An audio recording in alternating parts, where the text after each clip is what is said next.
Hello, my name is Michael Ellis, and I'm a persuasive consultant and direct response copywriter. I enjoy helping B2B and B2C agencies create copy that tells their unique story. Every agency has a unique story. The copy that I create for these agencies also compel their target audience to answer their CTAs, whether that's signing up for a webinar, getting their email information, or any other contact information that's vitally important to brand marketing. I also help them to sell whatever service or product they have. And you can learn more about me on Facebook, on Twitter, and I'm also highly active on LinkedIn. Now, for today's message that's inspirational and educational, we're talking about 6 different types of leadership styles. Again, this is about 6 different types of leadership styles that are used in the workplace.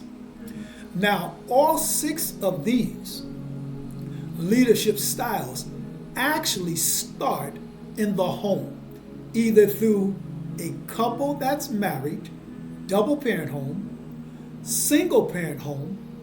It can take place through sports teams, clubs, and groups like Girl Scouts, Cub Scouts, things of that nature. But all 6 of these leadership styles are used in corporate America. And the first one is the authoritarian. That's the person, he or she, that says, I told you to do this, do it my way, and if you don't do it my way, you will be punished this way. Very controlling, and it's not always the best leadership style. Some of you, when you were younger, and even as a teenager, may have experienced that type of leadership style, and you may be dealing with it inside the workplace. You can contact me at mikeiswealthy@gmail.com to get further information how to overcome that challenge. Now, that style also can cause people to back up and to be afraid to offer solutions for improvement. So that's the authoritarian style. The only thing good about that style is this: when it comes time for a quick decision to be made, because the person in charge is keeping so much control, they will make the decision he or she feels that's best at that moment. Now, the team may not agree, but they're the ones in charge, so the responsibility of the results falls back on them. The next one is the transactional leadership style. And this style emphasizes meeting the goals with great reward. Again, may have happened in your childhood. Transactional. Johnny, if you take out the trash, you get this amount of an allowance. It's a reward system. Very good, and it helps because all of us go through various stages of change, which is a transaction. It focuses on the different types of transactions that take place in the corporate environment. That's why it's called transactional. Now, the next one is the democratic leadership style. This is number 3, the democratic. Again, and you may have went through this as a child, maybe going through it now in corporate America.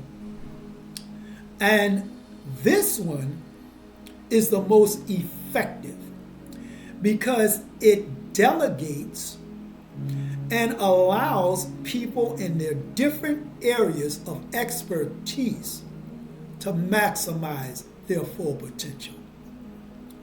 You often see it in sports. Take a basketball team that has won several championships. whether it's a female basketball team or a men's basketball team.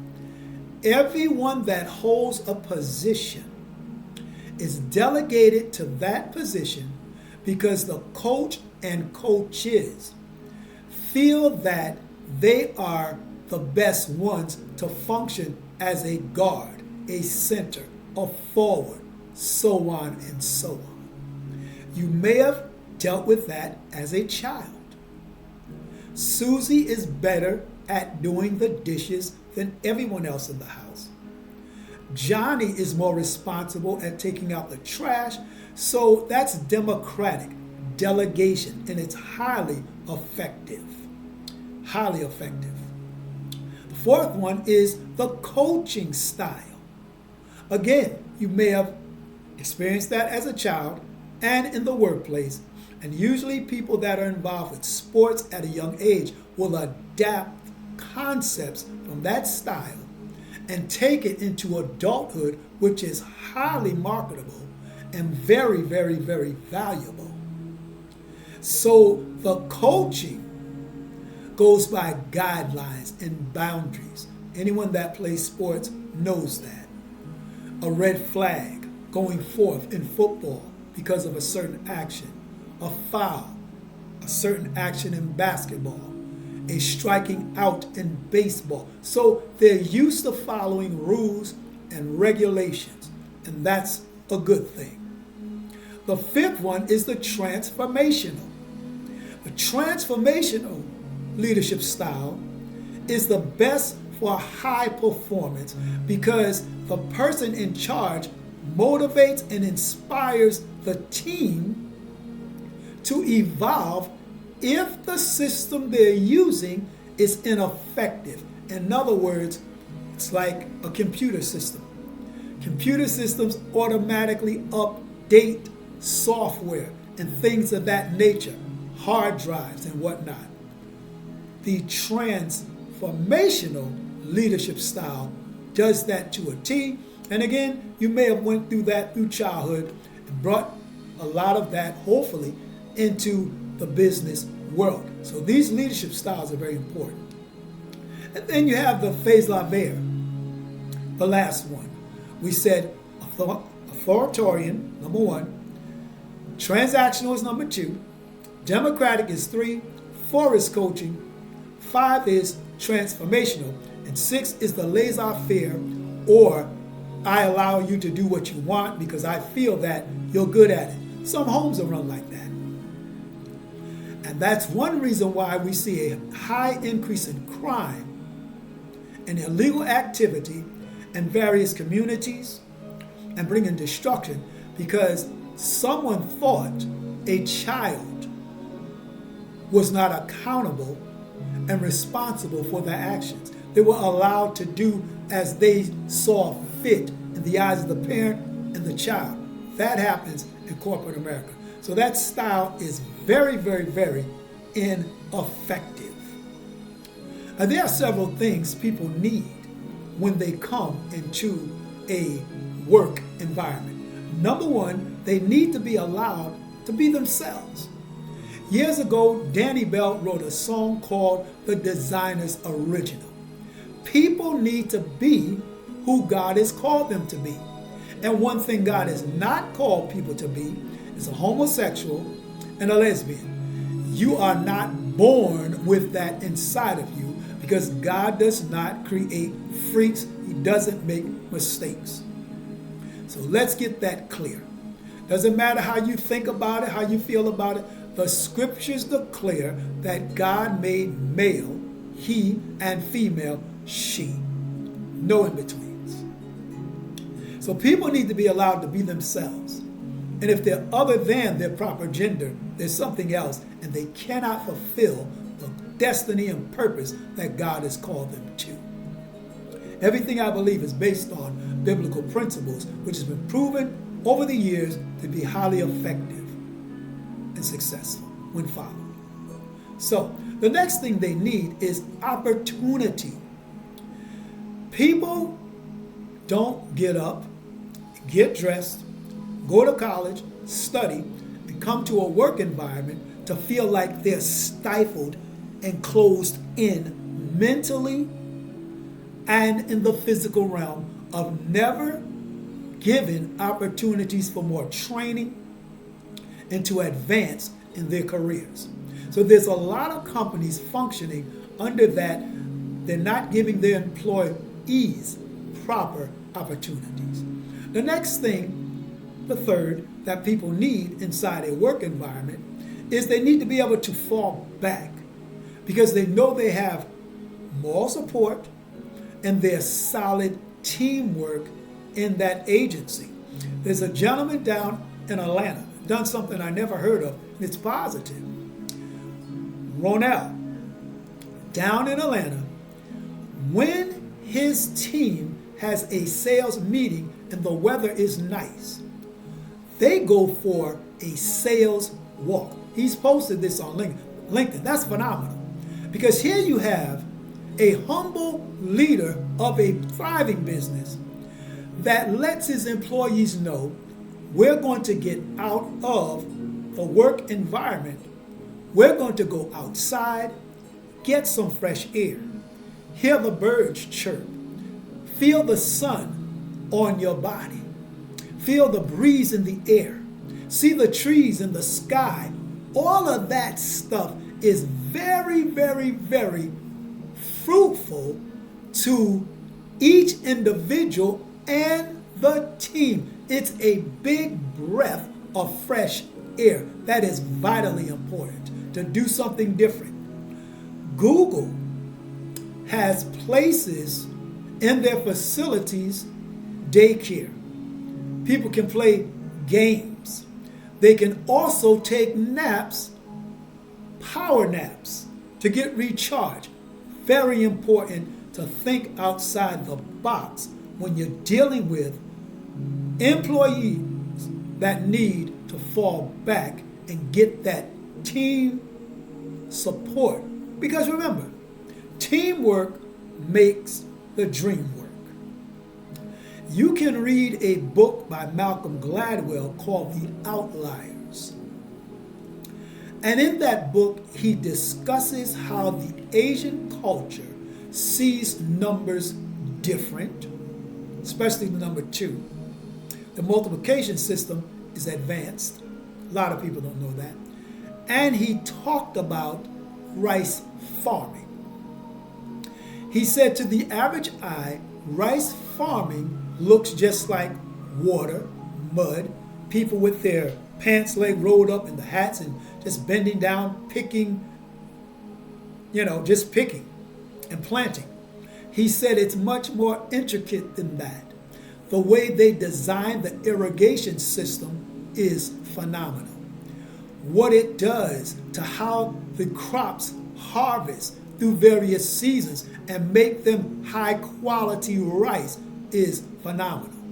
And it also, the book goes into detail and analyzes the dynamic business principles taught through rice farming. That's Outliers by Malcolm Gladwell, a black author who is a New York bestseller, dynamic professor, dynamic book. What are you saying? That type of analyzation of a rice farm has created a mindset in Asians to come over to America and scale in any type of business or product they put on the market. Cultural. It's cultural teaching. It's common knowledge in the Asian culture about rice farming. Now, they'll come over here and excel and will never tell you that, but I'm telling you, check it out in Malcolm Gladwell's book, The Outliers. You can find that book on Amazon. What does that have to do with falling back? Because in order to work a rice farm properly, it's a family-run business. So they pass those strategic business principles that work and bring success to their children. So when they go to college, they're ahead.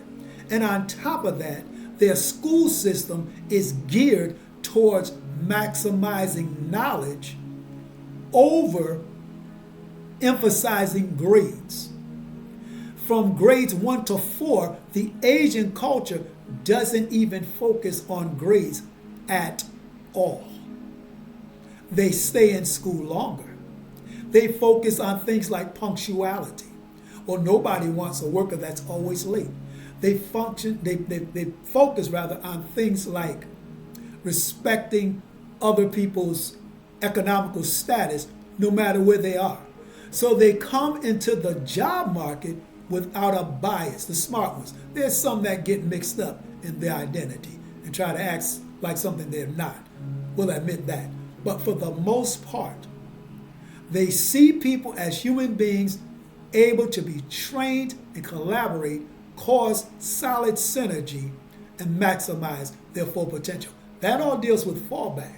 And then the last thing people need in a work environment, they need to be able to fail. We're all human.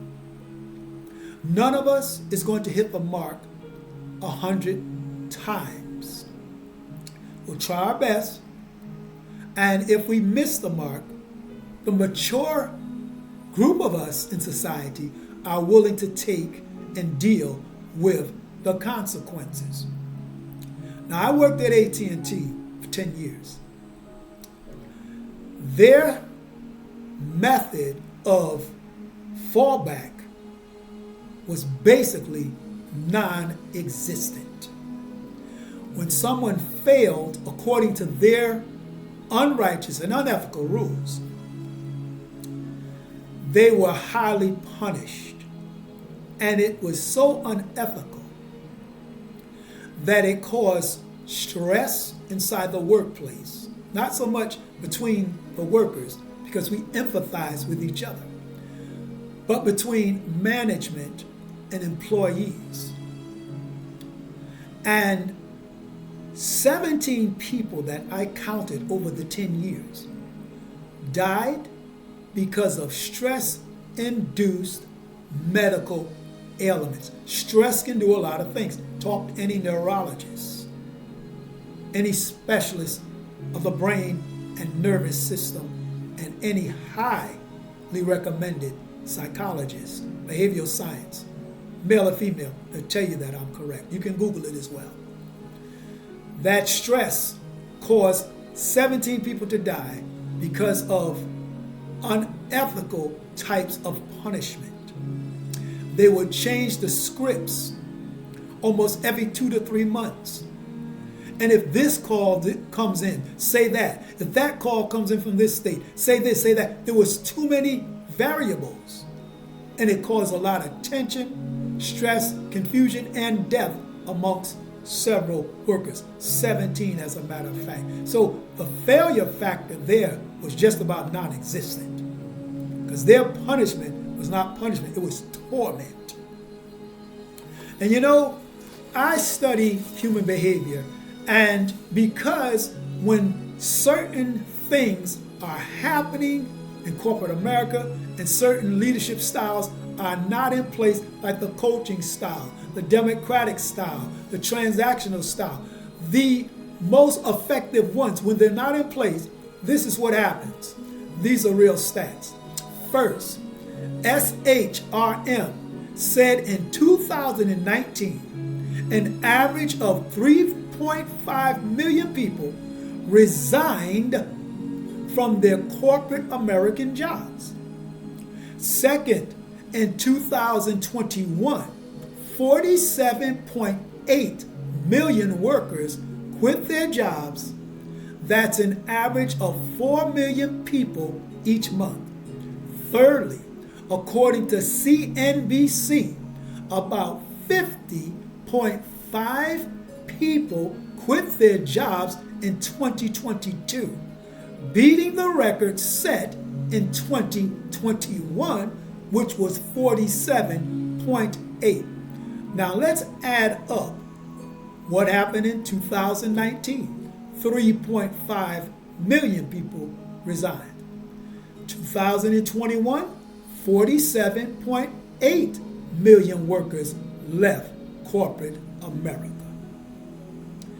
2022, which was just 2 years ago, 50.5 million people left corporate America because of poor leadership styles in management, toxic work environments.